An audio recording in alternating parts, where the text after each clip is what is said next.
Good day, everybody, and welcome to another edition of the Military and Foreign Affairs Network. I am your host, the voice of reason. Today, we're continuing our ongoing coverage of the war between the Russian Federation, the North Atlantic Treaty Organization, and its Ukrainian proxy forces. Now, obviously, I think most of you have had the opportunity to watch the Oval Office meeting that was televised between Volodymyr Zelensky, J.D. Vance, and President Trump.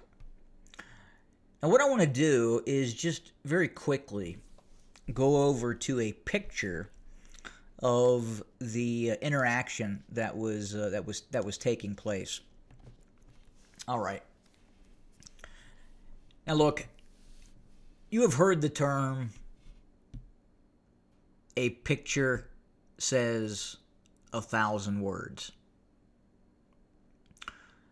What do you see here?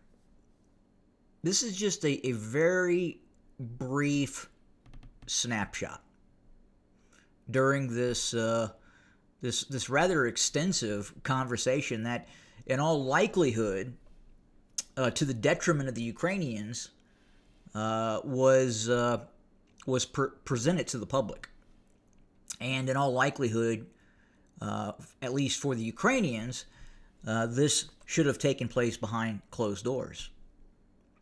But this is the beauty of the Trump administration. He is willing to show you and let you see what is happening. So again, a picture is worth 1,000 words. Look at the expression. We're going to start from right to left. Look at Vice President Vance. See his hands? See his face, his facial expression? Now, there was other conversations that have taken place that has led to this animosity that exists between the current U.S. administration and some people could call it a dictatorship of Volodymyr Zelensky. You you move over to Trump. Again, right hand is raised. A rather disparaging look on his face.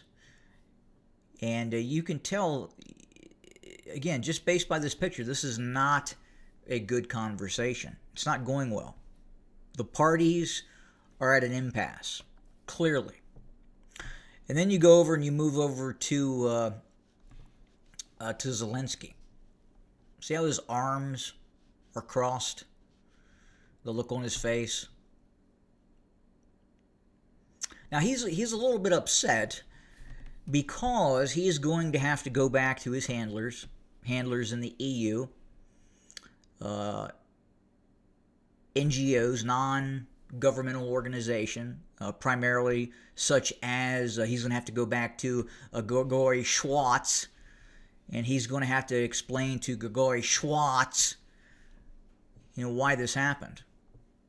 And why the Grigori Schwartz organization isn't going to be receiving as much money as it once had. Now again, Grigori Schwartz and his son Alexei probably were very very upset to watch this Oval Office meeting.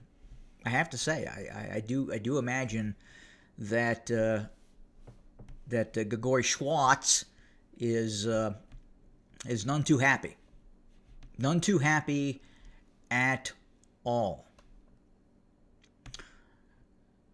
Now, President Trump said a multitude of times, and he referenced cards. And he was referencing to Zelensky, you hold no cards. You hold no cards. And he repeated that. And that is a very important word that was being said that I think on the surface people just brush aside. But it's very important. It's very important. The Trump administration has been privy to intel briefings by the Department of Defense, by the Central Intelligence Agency, the NSA, and he fully understands, based on those briefings, that the North Atlantic Treaty Organization and its Ukrainian proxy forces, without a direct infusion of massive amounts of U.S. money and aid, have no hope of continuing this war. That eventually things are going to break down and the war is going to come to a military conclusion. He holds no cards. It is a foregone conclusion that through a war of attrition, the Russians are going to be victorious. Now, during these intel briefings, options are laid out to the president. We could probably, we meaning the United States, if we chose to continue to massively support the Ukrainians, we could probably extend the conflict. Extend the conflict. Not in perpetuity. The problem for the Ukrainians is the issue of manpower. And during this meeting, both Vice President Vance and President Trump had made statements about that fact, about the fact that the Ukrainian security services are going out and arresting people in cities and towns across the Ukraine and placing them into military service. He holds no cards.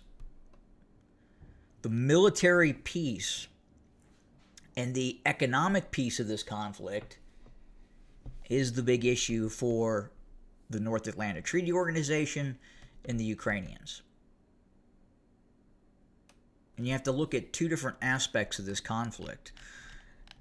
How much material and money is the Western European allies willing to spend? And then how much can they produce of these very advanced weapon systems, handing these weapon systems over to the Ukrainians to fight the Russians at a pace and a magnitude in which the Ukrainians would continue to be able to fight a defensive war. Now, again, the other aspect to this is not the equipment and the money. Zelensky has to be able to receive money from organizations such as the Gagoi Schwartz organization.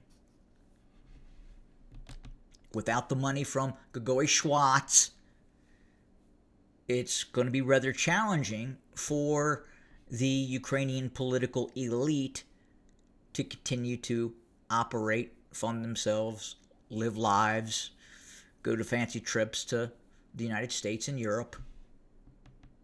All that goes away. The ability to deploy forces on the field how will the Ukrainians go about drafting enough individuals to fight on the front lines? Even hypothetically, let's just say that they are given a blank check by Western European allies, and they are given the weapon systems that are required to fight this defensive war. Will they have the manpower to operate those systems? And the answer is no. The war is becoming very unpopular. Incredibly unpopular. What was interesting on another news channel, they were interviewing Volodymyr Zelensky, and the news reporter had made the statement to Volodymyr Zelensky, "Hey, look, there are certain individuals in the U.S. government that at one point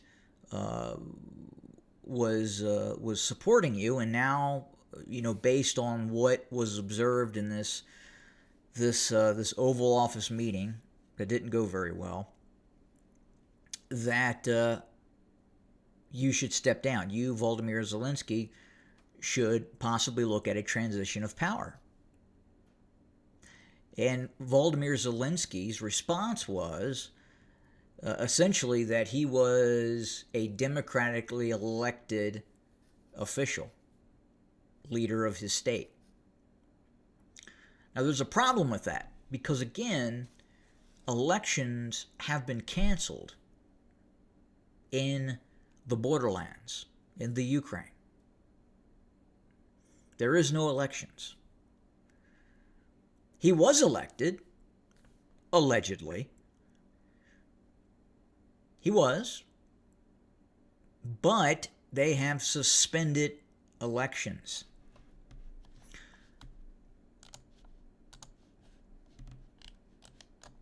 So the popularity of Zelensky, an actor in the Ukraine, an actor, he was popular at one point, years ago, quite literally years ago.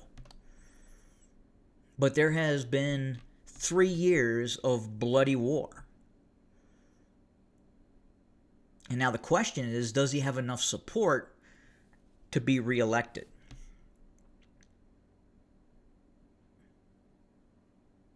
Does he have that support?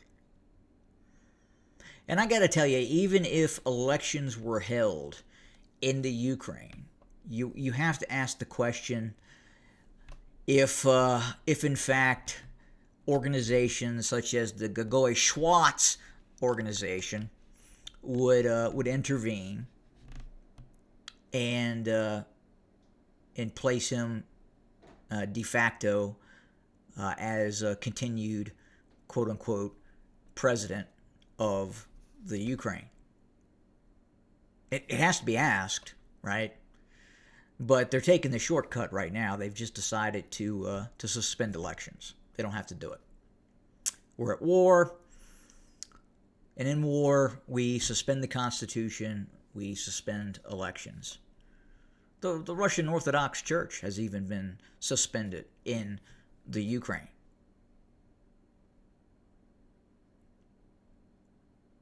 And again, back to the uninformed urbanites, it's tough. When you don't know, you don't know. So the money is getting cut off. The money from the United States is getting cut off. He's concerned. The intelligence, the real-time intel that was being provided and has been provided by the United States, targeting intel, strategic targeting intel, that in all probability is going to get cut off as well. I have often said and talked about that the weapons are important. the money from the United States, from the Gregori Schwartz organization, is very important. But the most important is the battlefield intelligence that the United States is able to offer the Ukrainians. The United States has the technology, it has the ability in modern war to tell the Ukrainians exactly where the Russians are moving. They can tell the Ukrainians exactly where supply depots, forward command and control nodes exist, forward operating bases. And that's how the Ukrainians have been somewhat successful in fighting the Russians. Again, merging the technology that has been handed over to the Ukrainians, again, the money, the weapon systems, and then finally the intel. So you're going to see this change quite quickly, especially regarding if the intel is shut off. If the United States just wipes its hands clean and says, you know what, it's your bed, you need to sleep in it, and then see what happens. Now, will the Europeans be able to jump into this? Will the French, the United Kingdom, the Germans, will they be able to provide some of the missing pieces if the U.S. pulls out that assistance? And the short answer is yes, to some extent they will. But they don't have, the Europeans just, they do not have the same resources that the U.S. has. Obviously, clearly. The French, the Germans, the United Kingdom, they have access to some amazing technology, some amazing weapon systems. The French can provide some very high-tech weapon systems to the Ukrainians, and have been, as have the United Kingdom. But the missing piece to this is going to be that massive infusion of cash, the weapon systems that the United States has given to the Ukrainians, especially a lot of these anti-tank guided weapon systems, the HIMARS, the supplemental artillery rounds that have been handed over to the Ukrainians. That's going to be very difficult to replicate for the Ukrainians. But ultimately, what is really going to cause the Ukrainians to lose the conflict is manpower. Manpower. They've taken a lot of casualties. They are taking lots of casualties every single day. And the average male in the Ukraine does not want to be sent to the front lines. They have war fatigue.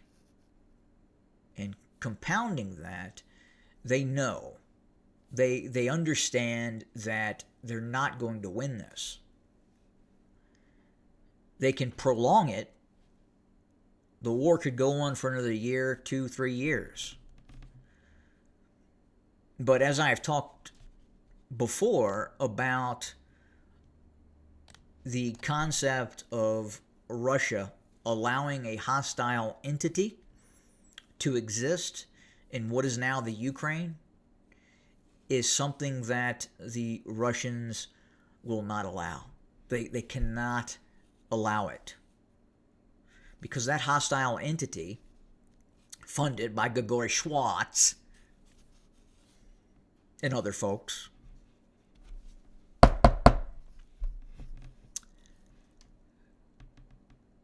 their mission is the breaking up the Russian Federation. And the leadership in the Kremlin fully understand this. Look, I am not picking sides here. But if you have one side, and you have a group of Western Europeans on that side of the equation that want to see the breakup of the Russian Federation, what do you think the Russian Federation is going to do? If the United States had an entity on its border that its primary goal was the breakup of the United States, what do you think the United States would do? Think the United States would allow that entity to exist? Do you think for a moment, if some sort of hostile entity took control of Canada or Mexico, do you think the United States would allow that? And I've talked about this before. You even have to go deeper than that. You would almost have to go to the point where Texas becomes a independent nation state and then becomes hostile to the United States. That's basically how you have to look at the situation that's happening right now between the Russian Federation and the borderlands, the Ukraine.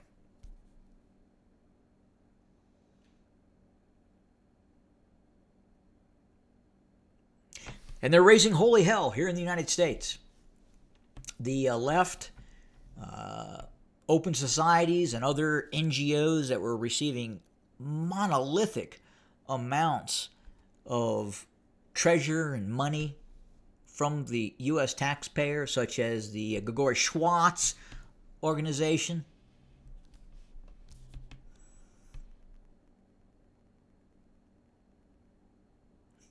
Yeah, it's real. And it has been cut off. It has been completely cut off, and is being cut off. It's a very interesting time to watch what is happening with world events, and at the same time, you have to be a bit concerned. You just do. You have to. And at this point, although there is talk of peace, the current U.S. administration would like to see a ceasefire take place. Unfortunately, that is not going to happen in all probability. The war is going to continue, and the Russians, the Russian Federation, is going to have to exact such a toll on the Ukrainians that it permanently breaks their will to fight. And then you also have to look at the war goals and the war aims of the Russians, of the Russian leadership. What are they willing to accept? And I don't think that has been answered yet. And I think there are a number of options on the table right now in terms of what the Russians are looking at and what the Russians will accept. Which, again, brought us back to this.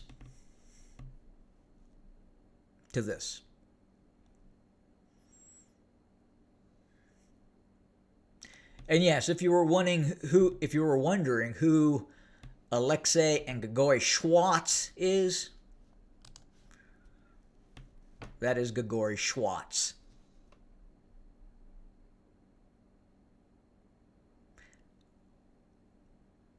Well, it's been great speaking with everyone today. As always, have a good day.